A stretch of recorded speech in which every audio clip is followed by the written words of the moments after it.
اب آپ دیکھیے کہ بلکہ ایک چھوٹی سی بات اور بھی عرض کر دوں. ایک دوست کہہ رہے تھے کہ یہاں توحید پر کوئی بات ہی نہیں ہو رہی. اور بھائی ایک آپ کی توحید ہے, ایک یہ والی توحید ہے جس سے ایک اجتماعی نظام وجود میں آتا ہے, ایک وہ توحید ہے جسے اقبال کہتے ہیں زندہ قوت تھی زمانے میں توحید کبھی, ایک وہ توحید ہے جس کے بارے میں اقبال کہتے ہیں وہ اب کیا ہے فقط ایک مسئلہ علم کلام. تو آپ کی کلامی توحید ہے, بحثیں ہیں, شرک کے جو ہے وہ فتوے ہیں. یہ جو توحید میں عرض کر رہا ہوں اس سے ایک نظام میں سیاست وجود میں آتا ہے. تو توحید پر بحث ہو رہی ہے اگر آپ توحید کو جانتے ہوں تو, اور اگر آپ توحید کے تصور سے واقف نہ ہوں کہ توحید اصل میں کیا ہے, وہ زندہ قوت کس طرح تھی, تو پھر آپ کو لگے گا کہ یہ توحید پر بات نہیں ہو رہی. یہ عین توحید ہے جو میں بیان کرنے چلا ہوں, یہ سیاسی توحید ہے. اور اگر اس پر ہمارا تصور کلیئر نہیں ہوگا تو ہم سیاسی شرک میں مبتلا ہوں گے. اور شرک ہر دور میں نئی صورت بنا کے آتا ہے.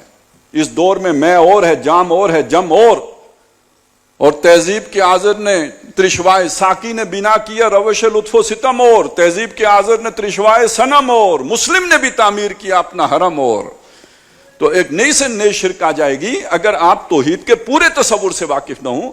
اور مجھے خطرہ ہے, خدشہ ہے کہ میرا یہ گمان زن ہے, برائی صحیح, کہ ہمارے مسلمانوں کی عظیم اکثریت سیاسی توحید سے واقف ہی نہیں ہے.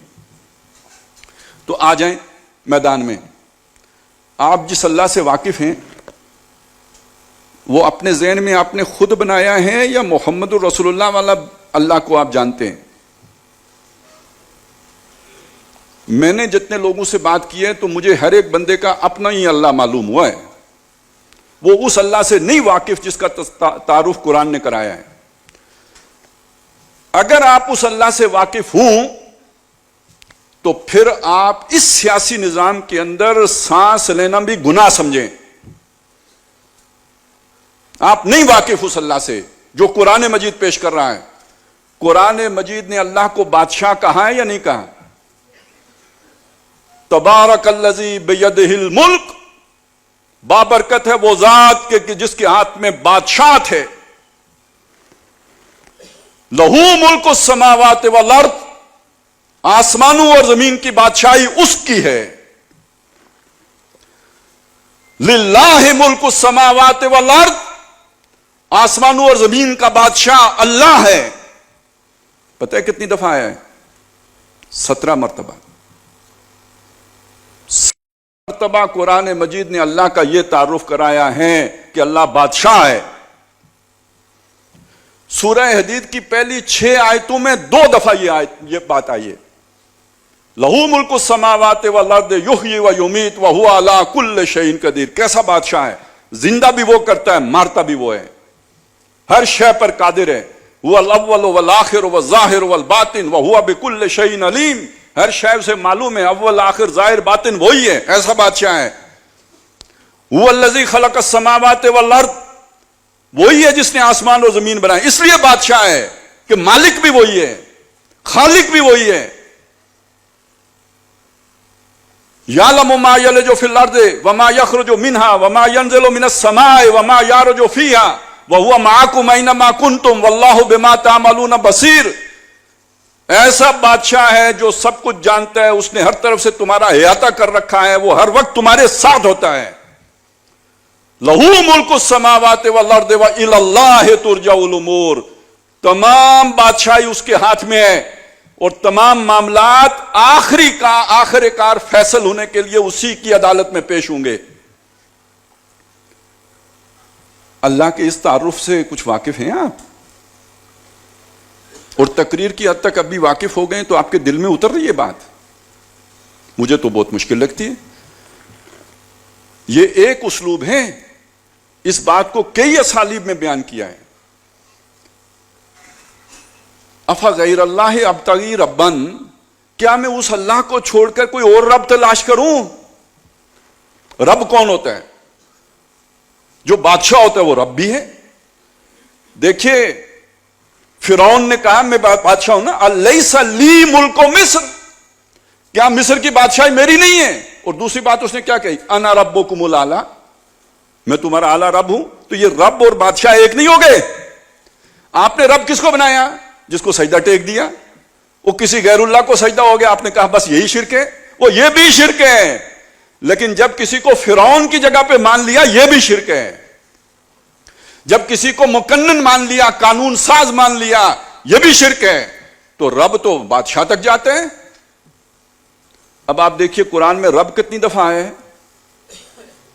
آئی سمجھ؟ وہ الہ کون ہوتا ہے؟ وہ الہ بھی بادشاہ ہوتا ہے جس کی اطاعت کی جاتی ہے۔ افرائیت من اتخذ الہہ ہواہ، آپ نے اس شخص کو دیکھا جس نے اپنی خواہش نفس کو اپنا الہ بنایا ہوا ہے، یعنی اپنی خواہش کی اطاعت کرتا ہے۔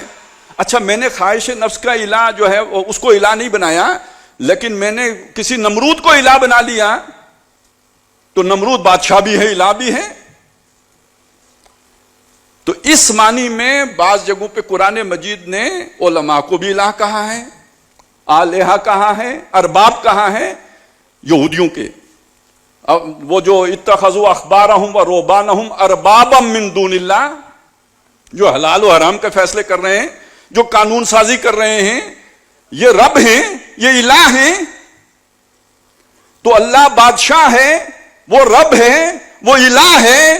اس کے مقابلے میں اگر کسی کو قانون ساز مان لیا تو اسے رب بھی مانا، اسے الہ بھی مانا، اسے بادشاہ بھی مانا۔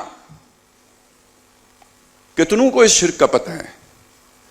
اور اگر پتہ ہے تو آپ کو پتہ ہونا چاہیے کہ آپ کی اسمبلی میں اگر کوئی غیر اسلامی قانون سازی ہو رہی ہے اور وہ قانون آپ کے اوپر لاگو ہو رہا ہے، تو آپ کسی آج کے نمرود کی اطاعت کر رہے ہیں نا، آپ کسی فرعون کی اطاعت کر رہے ہیں، آپ کسی طاغوت کی اطاعت کر رہے ہیں۔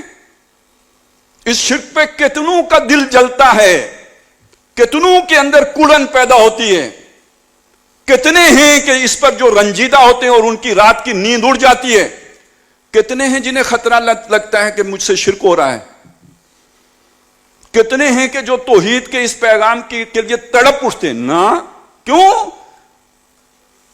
کہ اس غلامی میں ہمارا توحید کا تصور بھی گھٹ کے ایک آبجو کی مانند ایک حقیر سا تصور ہم نے پال کے سیلف ڈیفائنڈ، بلکہ اب کہنا چاہیے سیلف پرسیوڈ، اب نیا لفظ آیا ہے نا، یہ ہمارا خود تراشیدہ خدا ہے جس کو ہم مان رہے ہیں۔ یہ محمد الرسول اللہ کا دیا ہوا خدا تو نہیں ہے۔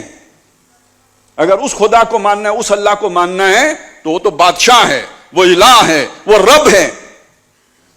اس معنی میں مانیے، ان کے ان الفاظ کو محدود معنی پہ نہ کرنا مانیے۔ یہ ڈسپشن ہے، یہ دھوکہ ہے، یہ فراڈ ہے، یہ دجل ہے، یہ فریب ہے۔